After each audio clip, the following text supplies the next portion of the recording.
Hello again, YouTube. Welcome to another Ty's Outdoor More production. Sorry I haven't been on and posting videos lately, man. I've been busy this past year. We just bought a new house, transferred jobs, and moved back to our home county here in Kentucky. So we've been pretty busy. Matter of fact, I ain't been able to ride this past weekend, which was Memorial Day weekend. It was the first time we got to go riding in over a year, so that's how busy we've been. But here's the Wildcat Trail, and the reason I'm making this video, as you can see, it's on the trailer. We went riding, like I told you, last weekend, and about an hour into the ride, it was getting hard to shift. I was just come out of the woods, and a guy was up there in the parking lot, and he was blocking where we didn't go through at. So I was going to go turn around, and I went up kind of an incline, and I couldn't get it to shift in reverse, so I got a little rowdy with it and broke the cable. Let me show you all the cable here. Here's the cable. I just put it on today, the new one. Here's where it broke. All right. Focus. It broke on the shifter end there. I was pretty pissed off about it, honestly, and what really pissed me off is I bought the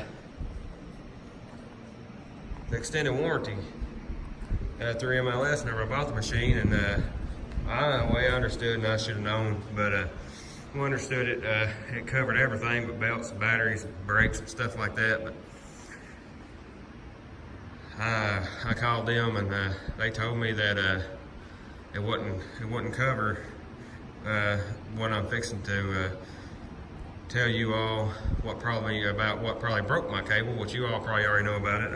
I just now starting to figure it all out, but this machine, my machine's got here, I'll show you all.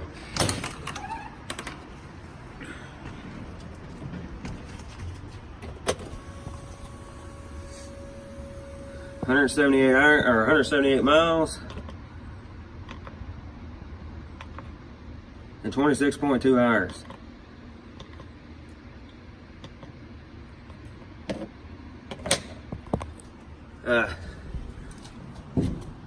And from what I've been hearing is the reason that it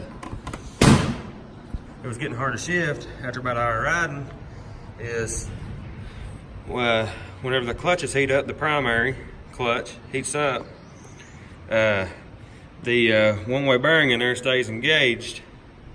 So that causes the machine not to shift until you shut it off. And I didn't know that I could shut it off until I broke the thing and run a day of riding. But I know that now. I had, like I said, contacted them, and they told me it wasn't going to be covered under warranty, even with the miles and everything on it. Even though, as you can tell, I take care of this machine. I just got done riding it the other day, and I come home and cleaned it up on the trailer. I take care of my stuff. But anyway, let me show you all. Right here's the new cable. And I wish I would have thought about this before I had already got it all put back together. But for those of you all that hasn't done this, there's no videos on this. Very little. I've downloaded a service manual on Google, but there's an E-clip here, right here, and you take that off, pull your shifter cable off this lever here, and then down here, this is the jam nut. The washer goes on underneath this bracket here. Okay, here's what happened to me. I looked at the cable, I was saying, well, there ain't no difference. So I ran it, had this part in the cab, and I already had this, had the other part hooked to this, and I got to looking at the other one in there, and this one, the other one had the washer on it, and I was looking at the other one because I hadn't took it out yet. I just left it in there so I knew how to route it, and it didn't have washer, so I come back out here, and this one here had washer, so I had to flip them. So if you're doing that, just always remember the one with the washer goes here, and the washer goes underneath here, from what I can remember. Underneath, the washer goes underneath the bracket, and the jam nut goes on top. Okay, and then you run it underneath here. It's pretty simple after that. You'll take both seats out. There'll be a bolt here, bolt there, the Allen wrenches, or Torx one, I can't remember. But anyway, there's one on each side there. You'll pull this, you'll pull the shifter knob off, just hold it with a wrench, and I think it's a 15 millimeter, and just turn that off. And then if you got toggle switches like I do, whenever this pulls up, and it's also got two, I don't know if we can see it back here or not. Like I said, I wish I'd done this before, but you pull this, you know, your inspection cover here where you can check your oil and all that. Pull that off, and then there's two little push pins in there too. This console just pulls right up. Okay, and then on this, on the shifter part, was where mine broke is my shifter was just flopping.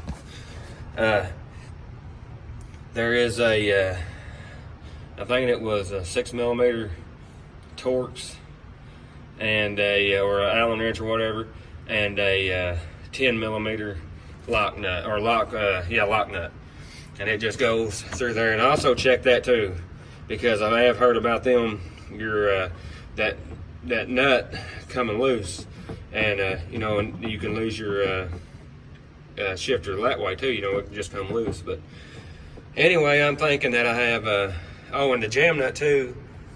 The size of the jam nuts are 19 millimeter. 19 millimeter on both, on the jam nut on the shift cable and the jam nut on the transaxle back there. Now let me show you. I think I got it about half adjusted right. There's reverse. There's the dreaded park we never use. Reverse, neutral, high, and low. But that's just a little video there. I apologize, you all. I always do that. I get the work done and thinking, well, crap, I could have helped somebody else out. But I mean, it's fairly easy. Just don't do what I do, and or what I did, and put the washer part on the shifter. But well, I'll show you all. I think in the past year, I've added a few more accessories. I had added the seismic mirrors on there. First, like I said, we haven't got to go riding much. I mean, I ride around the house here whenever I get time. But there's the seismic mirrors. They really helped out on the trail. I noticed this past weekend. And I'm thinking the only thing else I done is I added a, I can find it here, a Speedworks. This is the factory throttle spring. But show you all kind of what went into that. I done that a while back, so I'm trying to refresh my memory here too. But right here's where how it goes there. It wasn't too bad. I mean, it is under a lot of tension, but you just take that bolt there out, and then you have to get it underneath the pedal, you know, and then get it all put back together. It was pretty simple. That's maybe a 10-minute fix. But that is about the only thing that I've done to it so far. I just want to give you all a little update on the clutch problems and on that shifter cable. But just want to thank y'all again for, oh yeah, here, I forgot about this. I bought my daughter here last February. I bought her a We got it at MLS as well. It's a Textron Arctic or Altera 500 4-wheel drive. We took that riding too. There, I put them wheels on it. Just come with just steel wheels, but we like it. We went from she went from that. We sold her. It was a 2014 300 brute force, just 2-wheel drive, you know. And we went to this, and she's happy with it. She likes it a lot. Give you a little walk around a bit. But, all right, YouTube, I'm going to sign out for now. Thanks for watching. As always, God bless and have a good day.